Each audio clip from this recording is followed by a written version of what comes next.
ഞാനിപ്പോൾ ഉള്ളത് കുവൈത്തിലെ ട്രെൻഡിങ് ആയിട്ടുള്ള ഒരു സ്ഥലത്താണ്. ഇതാണ് നമ്മുടെ കുവൈത്തിൽ പുതുതായിട്ട് ലോഞ്ച് ചെയ്തിട്ടുള്ള ജിയോ പാർക്ക്. വെറും 28 ദിവസം കൊണ്ടാണ് ജിയോ പാർക്കിന്റെ കംപ്ലീറ്റ് പണി തീർത്തിട്ടുള്ളത്. അതുപോലെ തന്നെ ഇത് കംപ്ലീറ്റ്ലി ഫിനിഷ് ചെയ്തിട്ടുള്ളത് വുഡിലാണ്. ഒരു കളിമണ്ണിന്റെ ടെക്സ്ചർ ആണ് എല്ലാ ഇതുപോലത്തെ ഓരോ സംഭവത്തിലും കൊടുത്തിട്ടുള്ളത്. ജിയോ പാർക്കിൽ വന്നു കഴിഞ്ഞാൽ നിങ്ങൾക്ക് ഇതുപോലെ ഫാൽക്കണെ കയ്യിൽ വെച്ചിട്ട് ഫോട്ടോസ് ഒക്കെ എടുക്കാൻ പറ്റും.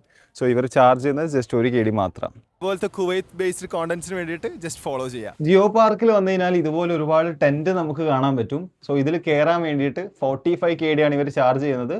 സോ നിങ്ങൾക്ക് 4 മണിക്കൂർ ഇതിൻ്റെ ഉള്ളിൽ സ്പെൻഡ് ചെയ്യാം. അതുപോലെ തന്നെ വെൽക്കം ഡ്രിങ്കും കറക്റ്റ് ടീയൊക്കെ ഇവർ ഫ്രീ ആയിട്ട് തന്നെ തരുന്നുണ്ട്. 6 പേർക്കാണ് ഇതിൽ മാക്സിമം എൻട്രി ഉള്ളത്. അതുപോലെ ഇവിടെ ഒരുപാട് മിറർ ഉണ്ട്. സോ നമുക്ക് ഇവിടെ വന്നിട്ട് നല്ല മിറർ സെൽഫീസ് എടുക്കാം. അഡൾട്ട്സിന് 1 KD ആണ് ഇവർ ചാർജ് ചെയ്യുന്നത്. പക്ഷെ കുട്ടികൾക്ക് ചാർജസ് ഒന്നും പ്രത്യേകിച്ചില്ല. അതുപോലെ തന്നെ നിങ്ങൾ ഇങ്ങോട്ട് വരുന്നുണ്ടെങ്കിൽ ഓൺലൈൻ ത്രൂ ബുക്ക് ചെയ്യാൻ പറ്റുന്നതാണ്. ഇവിടെ ഒരുപാട് കോഫി ഷോപ്പും കാര്യങ്ങളൊക്കെ ഉണ്ട്. സോ കോഫിയോ ചായയൊക്കെ വാങ്ങിച്ചിട്ട് നമുക്ക് വിശാലമായിട്ടിരുന്ന് കുടിക്കാനുള്ള ഒരു സ്പേസും ജിയോ പാർക്കിലുണ്ട്. ജിയോ പാർക്കിലേക്ക് കുവൈത്ത് സിറ്റിയിൽ നിന്ന് ഏകദേശം 1 മണിക്കൂറിന്റെ ഡ്രൈവ് ആണുള്ളത്. ഏറ്റവും വലിയ കടൽപ്പാലത്തിന്റെ ലിസ്റ്റിൽ 4ാം സ്ഥാനത്തുള്ള ജാബിർ ബ്രിഡ്ജ് കഴിഞ്ഞിട്ട് സുബിയ എന്ന് പറഞ്ഞ സ്ഥലത്താണ് ജിയോ പാർക്ക് സ്ഥിതി ചെയ്യുന്നത്. ഭയങ്കര സംഭവമാണെന്ന് ഞാൻ പറയില്ല. പക്ഷെ നിങ്ങൾ 1 ടൈം കുവൈത്തിലുള്ള ആൾക്കാരാണെങ്കിൽ ജസ്റ്റ് വിസിറ്റ് ചെയ്ത് നോക്കുക.